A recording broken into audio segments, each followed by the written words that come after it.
Hello students, मैं doctor Gauri Bhatnagar Sanskrit tutors में आपका स्वागत है। नैशी चैतन्य महाकाव्य का प्रथम सर्ग चल रहा है, जिसमें कि राज नल का वर्णन कवि कर रहे हैं। जिसमें कि उन्होंने बताया कि नल जो है वो ध्यान में गए हैं अपने आप को आराम दिलवाने के लिए या अपने आप को शांत रखने के लिए। तो उस ध्यान का ही वर्णन चल रहा है। वहाँ पे नल जो है केतकी के फूल को देखते हैं और उसकी निंदा करते हैं। पिछले वीडियो में आपने पढ़े थे 2 श्लोक, उसमें अगला श्लोक देखेंगे। धनुर्मधु स्वैन्य करो अपि भीमजा परंपरागैस्तव धूलि हस्तयन प्रसून धन्वा शरसात करोति माम इति क्रुधा आकृष्यत तेन कैतकम। अब यहाँ कह रहे हैं प्रसून धन्वा। प्रसून धन्वा मीन्स इसके धनुष फूलों का है, अर्थात फूलों के धनुष वाला, अर्थात कामदेव। धनुर्मधु स्वैन्य करहा, धनु पुष्प रूपी धनुष के मधु से स्वर्ण करा, गीले हाथों वाला होकर भी अपि भी। तब पराग है तुम्हारे परागों की धूल से, धूलि हस्त्यन हाथों को धूल युक्त करके, भीमजा भीम की पुत्री दमयंती के प्रति, राजा भीम की पुत्री दमयंती के प्रति, माम मुझ नल को शरद साथ करोति बाणों का लक्ष्य बना रहा है। इति इस प्रकार से तेन उस राजा नल के द्वारा क्रुधा क्रोध के साथ कैतकम आकृष्यत केतकी के फूल की निंदा की गई। क्या तात्पर्य यह है कि वो कह चाहते हैं कि कामदेव का जो धनुष है वो फूलों से ही निर्मित है। तो फूलों से निर्मित होने के कारण उसके मधु से उसके हाथ, कामदेव के हाथ ऑलरेडी गीले ही हैं। फिर भी वो अगर तुम्हारे पराग की धूलि से अपने हाथ को सुखाकर अपने बाणों के द्वारा मुझे पीड़ित कर रहा है, तो तुम निंदा की पात्र हो। मैं कहता हूँ कि धनुष धारण जो करता है व्यक्ति, जब अधिक देर तक उसका हाथ में धनुष होता है तो क्या होता है, हाथ पसीजने लगता है। तो अपने हाथ में धूल लगाकर उसको सूखा करता है, जिससे कि लक्ष्य को ठीक से बेधा जा सके। तो उसी बात को यहाँ पर कवि ने कहा है। फिर से देखेंगे एक बार। प्रसून धनवा पुष्पों के धनुष वाला, पुष्प निर्मित धनुष वाला कामदेव, धनो मधु स्वैन पुष्प रूपी धनुष के मधु से गीले हाथ वाला, करहापी हाथ वाला होकर भी, तब पराग है तुम्हारे पराग की धूलि से, धूलि हस्त्यन हाथों को धूल युक्त करके, भीमजा राजा भीम की पुत्री दमयंती के प्रति परम आसक्त, भीम की पुत्री दमयंती के प्रति आसक्त, माम मुझ नल को शरद साथ करोति बाणों का लक्ष्य बना रहा है।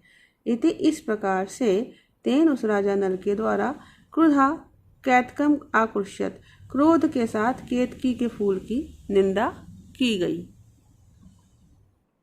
अगला श्लोक देखेंगे। विदर्भ शुभ्र स्तन तुंग ताप्ते घटा निवा पश्य दलम तपस्यता फलाय धूम से धयान अधो मुखान सा दाढ़ी में दोह धूपनी द्रुमे।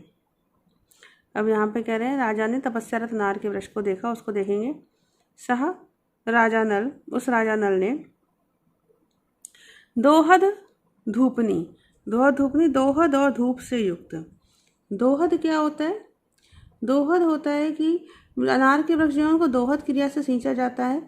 दोहद क्या होता है? वृक्ष में अच्छे फल लगे, उसके लिए अनेक प्रकार के द्रव्यों से धुआं दिया जाता है, उसको दोहद कहते हैं। और सुगंधित पदार्थों को जलाकर जो धुआं दिया जाता है उसको धूप देना कहते हैं।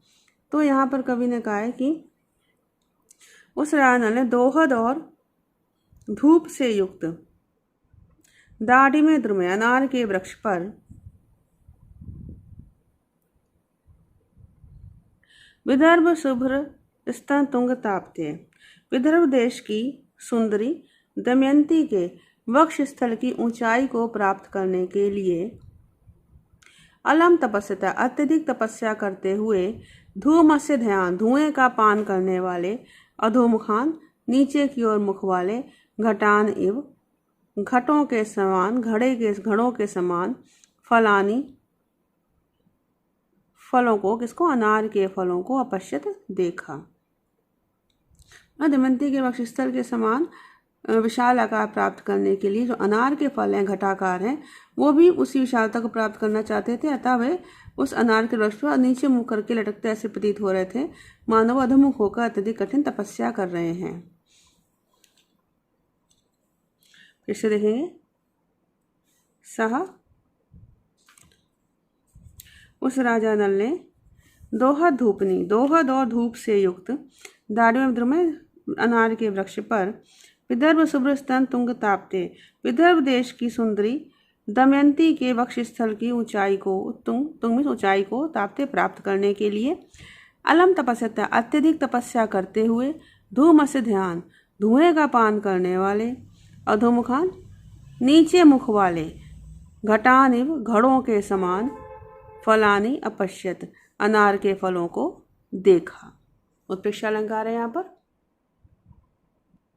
अगला श्लोक देखेंगे, वियोगनी मेक्षत दाढ़ीमं असौ प्रिय स्मृते स्पष्टि स्पट दीत कंटकाम फल स्तन स्थान विदीर्ण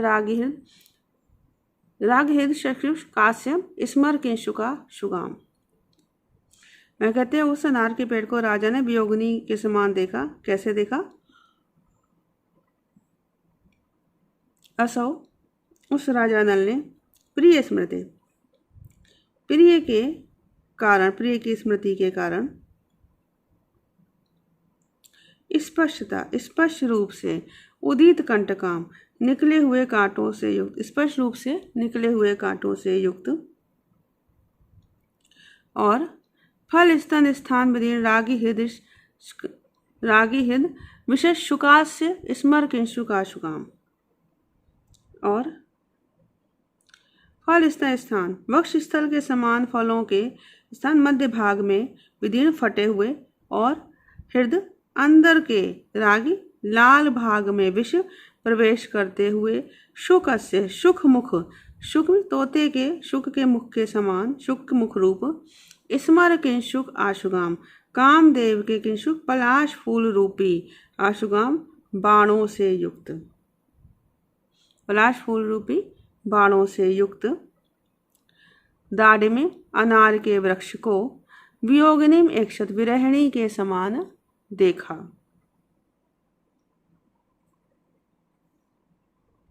फिर से देखेंगे एक बार, असौ उस राजा नल ने प्रिय स्मृति, प्रिय की स्मृति के कारण, प्रिय की स्मरण के कारण, प्रिय की स्मृति के कारण स्पष्ट उदित कंटकाम स्पष्ट रूप से निकले हुए कांटों से युक्त और फल स्थान विदीर्ण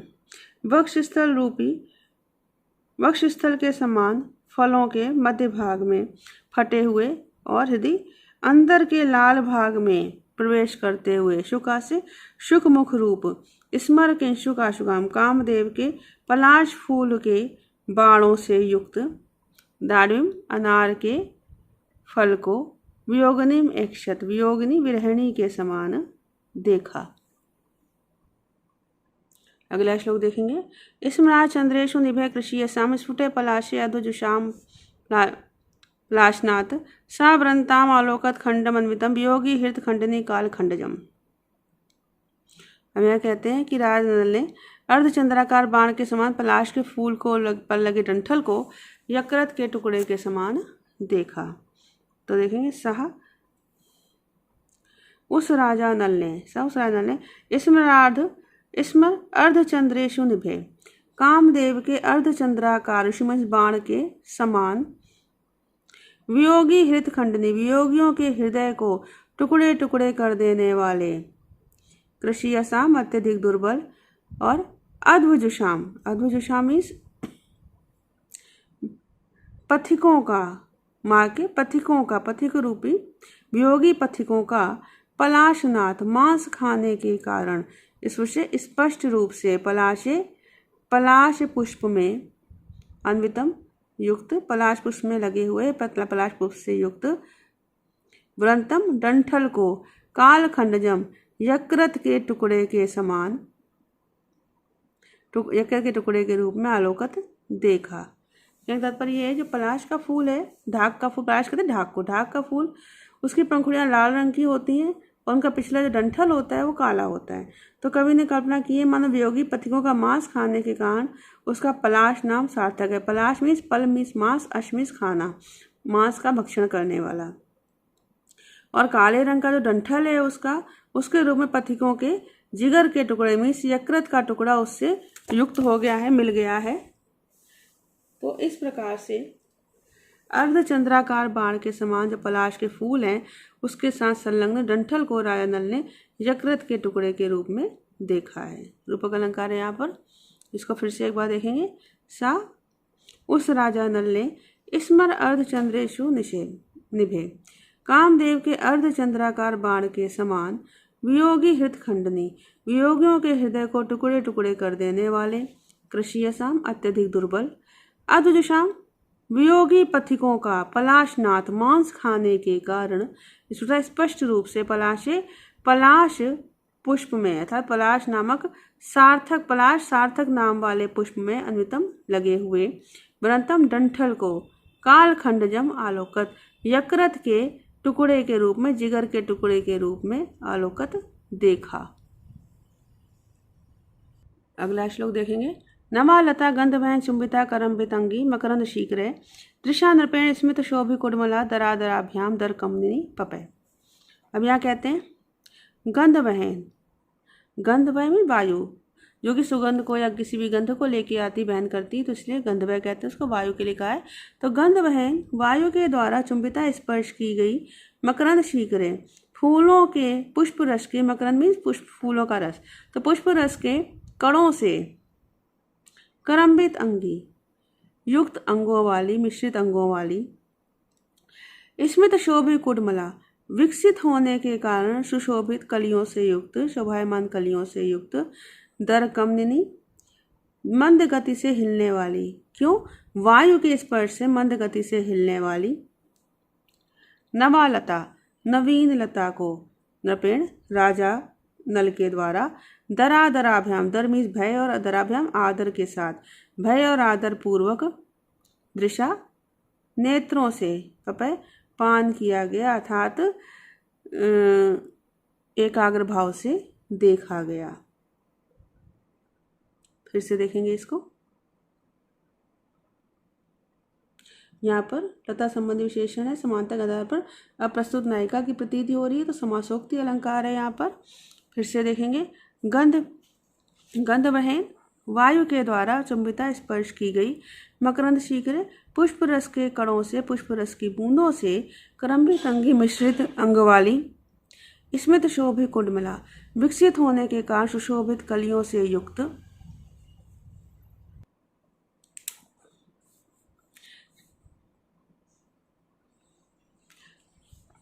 शोभायमान कलियों से, दर कमनिनी मीन्स मंद गति से हिलने वाली, अर्थात वायु के स्पर्श से मंद गति से हिलने वाली नवालता नवीन लता को नृपेण राजा नल के द्वारा दर आदराभ्याम दर भय और आदर के साथ, भय और आदर पूर्ण, दृशा नेत्रों से पपय पान किया गया या एकाग्रचित्त होकर देखा गया।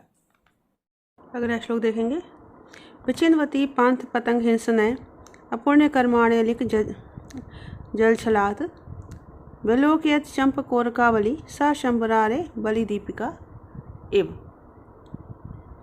अब यहाँ पर देखेंगे राजा ने चंपा की कलियों को की पंक्तियों को देखा है। सा उस राजा नल ने पांथ पतंग हिंसन पथिक रूपी पतंगों की हिंसा करने के कारण अलिक जल छलात, अलिकज्जल काजल के समान काले भ्रमरों के क्षलात बहाने से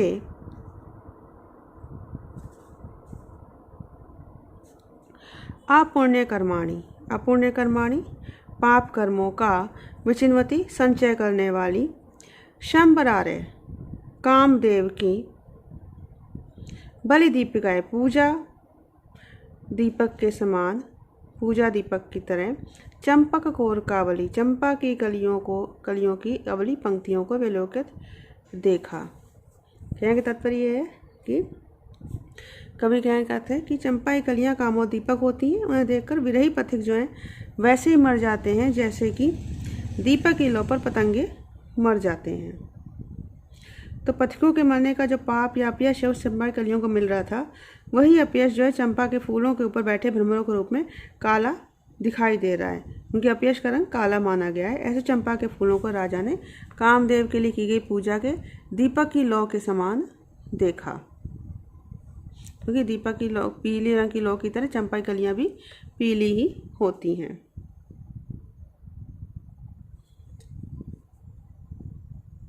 फिर से देखेंगे।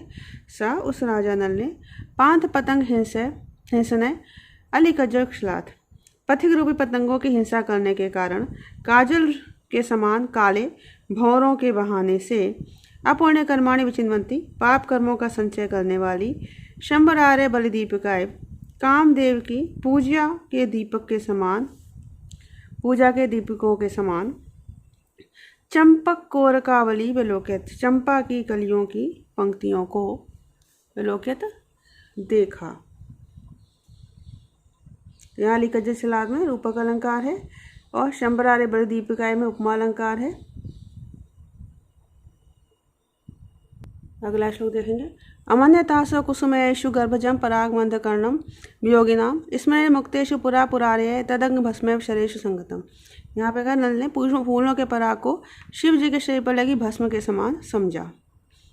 असो कुसुमेषु गर्भजम, असो इस राजा नल ने कुसुमेषु फूलों के गर्भजम अंदर स्थित वियोगी नाम अंधकर्णम, वियोगियों को अंधा करने वाले, अंधा बनाने वाले परागम पराग को पुरा पुरार्य प्राचीन काल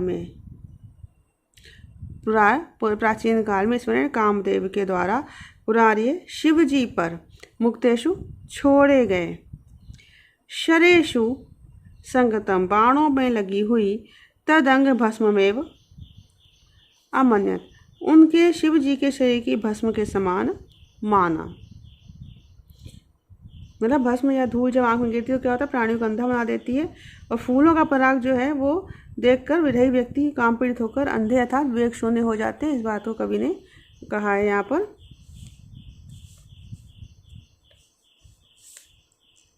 फिर से देखेंगे एक बार।